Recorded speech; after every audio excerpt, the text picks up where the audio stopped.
In my column in the Australian newspaper today, I'm talking about regional Australia in the aftermath of COVID-19.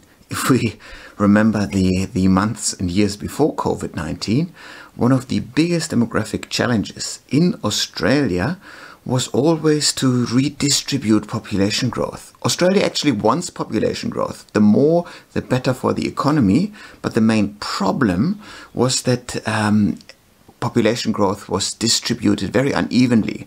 The big cities, Melbourne and Sydney, would have liked a bit less of population growth, whereas all the regional cities, all these small towns would have preferred more population growth.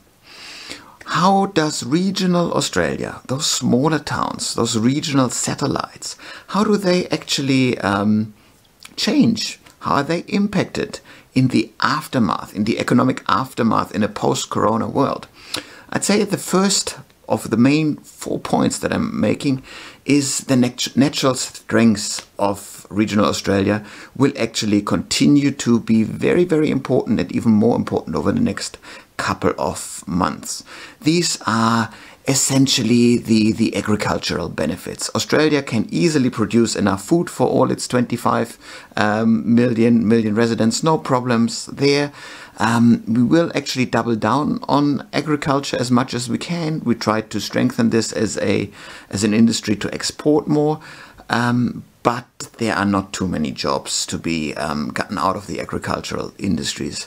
Regional manufacturing will be much more important, as Australia actually saw recently that we rely a bit too much on China, on Chinese exports for essential medical equipment, which is why, of course, we saw heroic Australian manufacturers, small regional manufacturers step up. We have one little manufacturer who actually produced face masks in Australia. Small little company near Shepparton in regional Victoria. Those guys stepped up their manufacturing. I think it's something crazy like 20-fold.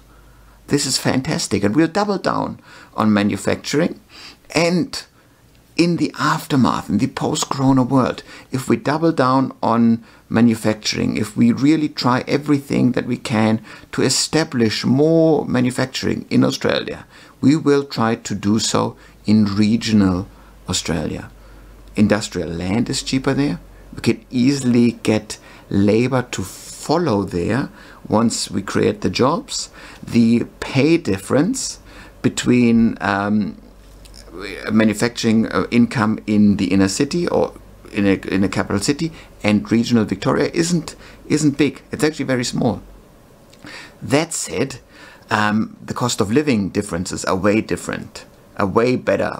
It's way more comfortable to live in a regional city, financially speaking. So therefore, particularly the middle class, the manufacturing workers, the kind of tradie workers, they'll benefit massively financially if they were to live in a regional city. Their quality of life should change quite a bit. So we'll see if this is actually happening. So I do think that the big shift towards manufacturing that we will see will actually help the regional cities. Then, of course, if you think about the aftermath of a recovery program, how do we actually recover from this as a country? Well, we have a liberal government that seems to be happy to spend in the terms of a Labour government. That will also mean that they will definitely follow the easiest trick in the book to kickstart an economy after a slowdown like this, and this is to double down on infrastructure spending, to have a really big nation-building infrastructure program. These infrastructure programs will very heavily focus on rail links, of linking the satellites to the big capital cities, just to improve regional connectivity. Any kind of infrastructure boom will have to focus on connectivity, digital infrastructure, of course, as well, and this will help the regional cities. So that'll be a big benefit, and it's also much needed because an infrastructure boom would create more middle class, middle skilled jobs that are much needed. Then, of course, we have a shift in preference. In recent years, the inner cities have been seen as the more livable areas. what does it do to the collective sense of a nation if you've been in lockdown for a couple of weeks, couple of months? You will significantly change your outlook of your home. You will have done all your socializing, all your spare time, all your work. You'll have done so much more at home than you usually do. So the home becomes more important. That means that people will want to look for larger, more livable, more desirable dwellings to live in. These dwellings are, of course, priced at a certain point, and it's just cheaper to live in a regional city. You can afford the house that you want there. That has always been the case. But I think more people will kind of feel the pull that regional cities have. We're not talking about doubling the population in regional towns in Australia. But there should be enough of a pull for people to actually at least consider moving to lower density areas. Well, they're perceived also as safer in case there's another viral outbreak. And of course, this links back to the fourth point that I'm making, fourth attractiveness factor, if you will, for regional Australia, and that's the working from home boom.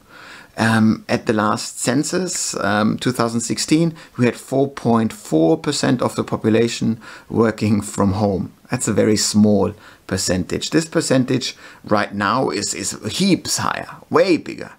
At the next census that will run at August 2021, the figure will be higher than 4.4. And remember that a jump to something like 5-6% of population working from home would be big. That's by no means the majority of the workforce, but it is large enough for people to significantly change their housing preferences. If I am permanently working from home for at least 2 or 3 days per week, all of a sudden it's just impractical. It's just annoying to work from the kitchen bench.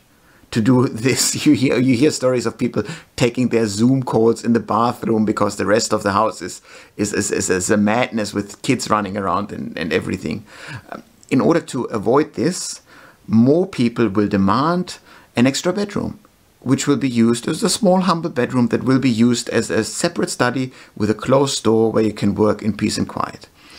If you have this, you need a bigger house, you need an extra room. Maybe you have both partners in the relationship working remotely from home. So you need 2 extra bedrooms. All of a sudden, the working from home cohort, at least a small share of them, will need rather large houses. They will also probably then be in the family formation stage, since Gen Ys are now in the 2020s, moving into family formation stage. So there might be quite a number of couples that regional towns, if they are bold enough to tell a compelling narrative to those young families, they can actually capture them and attract them. Say, you can live here, you can raise your family, you can have your 1.8 kids per family. Here in our regional town, you both can have remote offices at your house, and you can once a week, if you need to, you can do the long commute into the distant, faraway capital city. You can do this, and it will be a more attractive lifestyle option for at least some of the population. And regional Australia can actually, if you do it right, and if a regional city is bold enough, and if the relevant local mayor, if the relevant local government authorities really double down on an attractive story that they tell to the right people, they can attract population. This does take quite a bit of strategic planning. It does require quite a bit of a deeper understanding of the underlying demographic drivers and of the specific cohort that you want to attract. And I do see that this is already happening. In our little business, people ask, so remote local government areas ask us for this. We are in communications with government areas there who are very much planning to do this. And I do think very much so that there are more local government areas across Australia, in regional Australia, that could really take off over the next couple of years if things are done right. But the planning needs to be happening right now, and the messaging needs to be clear and also rather bold, which lots of local government areas in our regions aren't used to. they tend to be a bit too humble for their own good. So be bold and be optimistic, even though this has been a very rough patch so far and will continue to be very rough for local government areas, the whole corona economic slowdown. But this could actually be happening. Also consider that all levels of government are actually keen to redistribute population as much as they can. So things are probably looking in the favor of regional Australia over the next, let's call it, 2-3 years. There is a small window of opportunity that wasn't there before to attract jobs and population to regional Australia.